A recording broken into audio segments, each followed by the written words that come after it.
आप सब लोग खैरियत से होंगे। स्टूडेंट्स, आज जो हमने पढ़ना है वो है एरर्स एंड अनसर्टेनिटीज। अब एरर्स गलतियों को कहते हैं और अनसर्टेनिटी कहते हैं जिसकी तवक्को भी ना हो फिर भी वो काम हो जाए। यानी हम एक मेजरमेंट ले रहे हैं, हमें यकीन भी नहीं होता कि ये गलती आ सकती है, लेकिन फिर भी वो आ जाती है, उसको बोलते हैं अनसर्टेनिटी। बेटे कोई भी प्रैक्टिकल करते हो आप, कोई भी इंस्ट्रूमेंट ले लें, उसमें कुछ ना कुछ एरर लाजमी होता है, जिसे हम बाज़ दफ़ा लीस्ट काउंट भी सारी क्या चीज़ होती है। हम कह सकते हैं कि कोई भी आप एक्सपेरिमेंट करते हो उसकी रीडिंग बिल्कुल एक्यूरेट नहीं होती, बल्कि किसी हद तक उसके अंदर गलती लाजमी मौजूद होती है। एट एनी एक्सटेंट, किसी भी एक्सटेंट तक, किसी भी हद तक उसके अंदर थोड़ी बहुत गलती मौजूद होगी। हम ये नहीं कह सकते कि ये रीडिंग जो है बिल्कुल आइडियल एक्यूरेट है, आइडियल कोई चीज़ भी नहीं होती, बल्कि उसके अंदर थोड़ी बहुत गलती लाजमी मौजूद होती है। इसी तरह हम इसको डिफाइन कैसे करेंगे? एवरी मेजरमेंट, कोई भी मेजरमेंट है, हैज सम एरर, क्या करती है उसके अंदर एरर मौजूद होती है, तो सम एक्सटेंट किसी हद तक लाजमी होती है। It is very difficult. और बेटे ये चीजें जो होती हैं बहुत डिफिकल्ट होती हैं, बहुत डिफिकल्ट होती हैं। अनसर्टेनिटीज को हम ओवरकम करना तो बहुत मुश्किल होता है, लेकिन बाज एरर्स ऐसे होते हैं जिसको हम ओवरकम कर सकते हैं, जिसको हम खत्म कर सकते हैं, एलिमिनेट कर सकते हैं। लेकिन कुछ एरर्स ऐसे होते हैं जिनको हम खत्म ही नहीं कर सकते। वो मजीद आगे जब टाइप्स पढ़ेंगे तो उसके अंदर आ जाएगी। अब ये जो एरर्स होते हैं ये आते किस वजह से हैं? क्या वजूहात हो सकती हैं इनकी? ये अनसर्टेनिटीज आने की, एरर्स आने की क्या वजूहात हो सकती हैं? वो आपके पास बेटा रीजंस ये हैं। एक तो नेग्लिजेंस और इनएक्सपीरियंस ऑफ अ पर्सन, यानी जो प्रैक्टिकल करवा रहा है, जो प्रैक्टिकल वर्क करवा रहा है, वो लापरवाह है, नेग्लिजेंस है, उसे मतलब उसका एक्सपीरियंस भी नहीं है। मतलब जैसे कोई मतलब प्रैक्टिकल करवाता है, पहली बार करवाता है तो उसे गलतियां हो जाती हैं, यानी उसका एक्सपीरियंस ना हो, नेग्लिजेंस हो। दूसरी जो इसमें रीजन आती है वो क्या चीज है? Faulty operators. हो सकता है आपका ऑपरेटर्स खराब हो, यानी कुछ ऑपरेटर्स होते हैं जो हम यूज नहीं करते, बहुत ज्यादा देर पड़े रहने की वजह से उनके ऊपर जंग लग जाता है या वो खराब हो जाते हैं, तो उनकी वजह से भी एरर्स आ सकते हैं। तीसरा जो आपके पास रीजन है वो है इनएप्रोप्रिएट मेथड। इनएप्रोप्रिएट मेथड क्या चीज है? यानी जिस मेथड से उस प्रैक्टिकल को परफॉर्म करना चाहिए था, हम उस मेथड से हटके कोई और मेथड अपना लेते हैं जिसकी वजह से हमारे पास गलतियां आ सकती हैं। यानी जिस मेथड से उस प्रैक्टिकल को करना चाहिए था, हम वो वाला मेथड नहीं यूज कर रहे, बल्कि कोई और मेथड यूज कर लेते हैं। जब कोई और मेथड यूज करेंगे जो उसको मैच नहीं करता प्रैक्टिकल को, तो उसकी वजह से भी आपके पास एरर्स आ सकते हैं। उसके बाद बेटे एरर्स जो होते हैं वो दो तरह के होते हैं। एक आपके पास कौन से एरर होते हैं?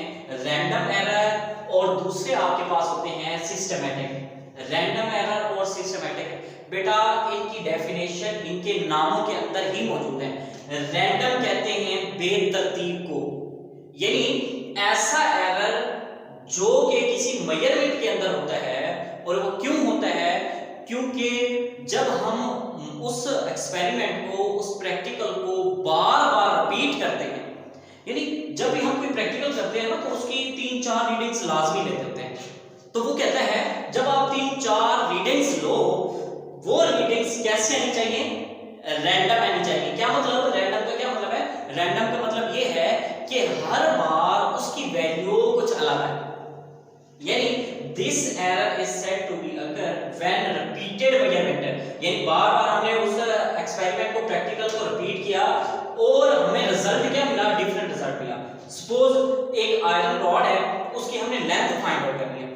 उसकी जब लेंथ हमने फाइंड आउट करनी है, पहली मतलब हमने फाइंड आउट की 7 सेंटीमीटर आई, फिर की हमने 6.8 सेंटीमीटर आ गई, फिर हमने की वो 6.6 सेंटीमीटर। ऐसा कैसे हो सकता है कि चलो मैं यूं भी कहता हूं कि सेम इंस्ट्रूमेंट से कर रहे हैं, यानी मीटर रॉड से हम मेजर कर रहे हैं। पहले भी मीटर रॉड से मेजर किया, फिर भी मीटर रॉड से मेजर किया, फिर भी हमने मीटर रॉड से किया। ये ज्यादा वैल्यू आ रही है, ये कम वैल्यू आ रही है, ये उससे भी कम आ रही है। ऐसा कैसे हो सकता है? ऐसा बेटा इस तरह से हो सकता है, आपने सपोज एक रॉड है, उसको मेजर किया है और वो आपने मेजर किए हैं गर्मियों के अंदर, सख्त गर्मियां थी, गर्मियों के अंदर मेजर की। आपको पता होना चाहिए कि कोई भी सॉलिड हो वो गर्मियों के अंदर, जैसे कि आयरन वगैरह हो गया, ये फैलते हैं, उनकी लेंथ में इजाफा होता है। तो हमने गर्मियों के अंदर जो मेजरमेंट ली वो 7 सेंटीमीटर आई। लेकिन फिर मैं क्या करता हूँ, वो रॉड रख देता हूँ, भूल जाता हूँ। मैं कहता हूँ चलो जी पेपर आएंगे, उसके पेपरों के साथ, पेपरों के नजदीक हम ये प्रैक्टिकल परफॉर्म कर लेंगे। पेपर होने थे हमारे सर्दियों में, तो पेपर भी करीब आ गए, उधर से प्रैक्टिकल भी करना था। तो फिर मैंने वो रॉड फिर उठा लिया। अब जब मैंने मेजर किया उसको, अब उसकी वैल्यू 7 की बजाय 6.8 सेंटीमीटर। आपको पता होना चाहिए सर्दियों के अंदर कोई भी सॉलिड मटेरियल जो होते हैं वो क्या होते हैं, सिकुड़ते हैं, उनके एटम्स जो होते हैं वो करीब करीब आते हैं। तो 7 सेंटीमीटर 8 सेंटीमीटर 6.8 सेंटीमीटर और 6.6 सेंटीमीटर, यानी हमें वैल्यूज क्या मिली, रैंडम मिली। जब वैल्यूज रैंडम मिली, एक्सपेरिमेंट तो एक था, तो इस तरह के एरर को हम क्या कहते होते हैं, रैंडम एरर कहते होते हैं। अब वो कहते हैं इनकी रीजंस क्या होंगी, कॉजेस क्या होंगे इन एरर्स के। बेटा इनके जो कॉजेस होते हैं हम उनको अननोन कह देते हैं। क्यों? क्योंकि ये बेटा नेचुरल प्रोसेस होती हैं। सर्दियां गर्मियां ये बेटा नेचुरली होती हैं, ये हमारे पैदा करना चीजें नहीं है, बल्कि नेचुरली होती हैं। जब नेचुरल प्रोसेस होगा तो हम उसके कॉजेस को अननोन कॉजेस कह देते हैं। सो बेटे इसको हमने रिड्यूस करना है, इस रैंडम एरर को हम चाहते हैं, ये जो आपने मेजरमेंट ली है, ये मेजरमेंट हमारे पास ना है, हम एक्यूरेटली तो इसे खत्म नहीं कर सकते, लेकिन हम इसके लिए एक मेथड यूज कर लेते हैं। अब वो मेथड क्या होता है बेटा, हम काफी सारी रीडिंग्स ले लेते हैं, 3 ले ले, 4 ले ले, 5 ले ले, जितनी मर्जी ले ले। फिर क्या करते हैं, उनका एवरेज ले लेते हैं। ये 3 रीडिंग्स आई हैं, 7 प्लस 6.8 प्लस 6.6, इनको ऐड करके हमने डिवाइड कर देना है 3 के ऊपर। जब 3 के ऊपर डिवाइड करेंगे तो बेटे आपके पास ये क्या आ जाएगा, रिडक्शन हो जाएगी, रैंडम एरर हमारे पास क्या हो जाएगा, खत्म हो जाएगा। उसके बाद बेटे आपके पास आते हैं सिस्टमैटिक एरर। अब सिस्टमैटिक एरर क्या चीज है बेटे? अब सिस्टमैटिक एरर आपके पास नाम से ही जाहिर है, ऐसा एरर जो सिस्टम की वजह से होता है, ऐसा एरर जो सिस्टम की वजह से होता है उसको क्या कहते हैं, सिस्टमैटिक।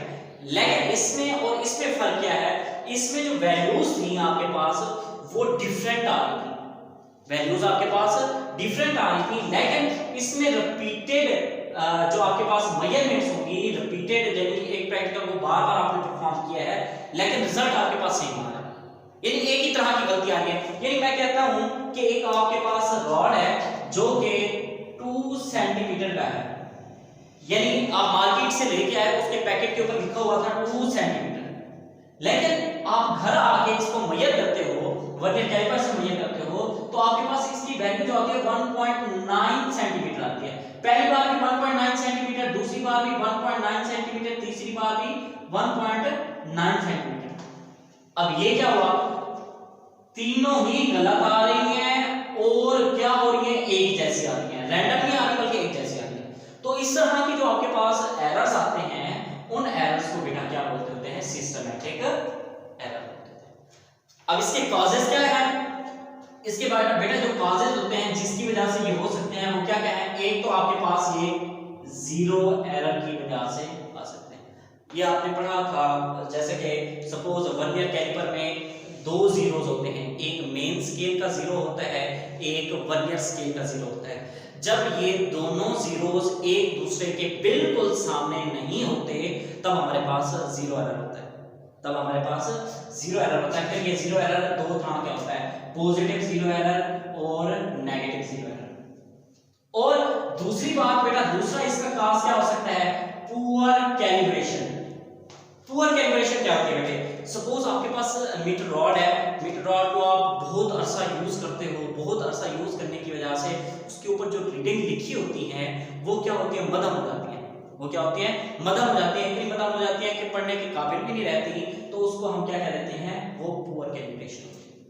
उसके बाद रॉन्ग कैलिब्रेशन भी हो सकती है, मतलब आपके पास जैसे रीडिंग्स लिखी होती हैं मीटर रॉड के ऊपर या किसी भी स्केल के ऊपर, तो उसके दरमियान उसके ऊपर छोटी छोटी लाइनें भी लगी होती हैं, यानी 1 सेंटीमीटर से दूसरे सेंटीमीटर के दरमियान में 10 छोटी छोटी मजीद लाइनें होती हैं। हो सकता है उन लाइनों का दरमियान का फासला इक्वल ना हो, पहली दो का कुछ और हो, दूसरी दो का कुछ और हो, तीसरी दो का कुछ और हो, तो वो आपके पास रॉन्ग कैलिब्रेशन। ये सारी सिस्टम के अंदर पाई जाने वाली गलतियां हैं।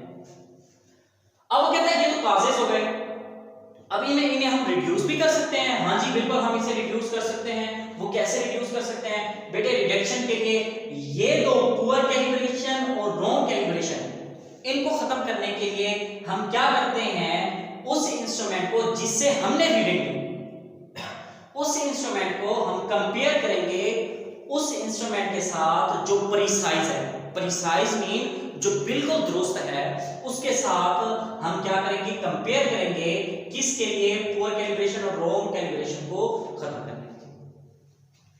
जीरो एरर को खत्म करने के लिए हम क्या करते हैं, करेक्शन फैक्टर लगाते हैं।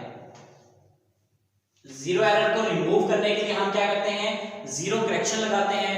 जीरो करेक्शन मतलब आपके पास पॉजिटिव जीरो एरर को और नेगेटिव जीरो एरर को खत्म करने के लिए हम या तो लीस्ट काउंट को ओरिजिनल वैल्यू के अंदर ऐड करते हैं या तो ओरिजिनल वैल्यू से माइनस करते हैं।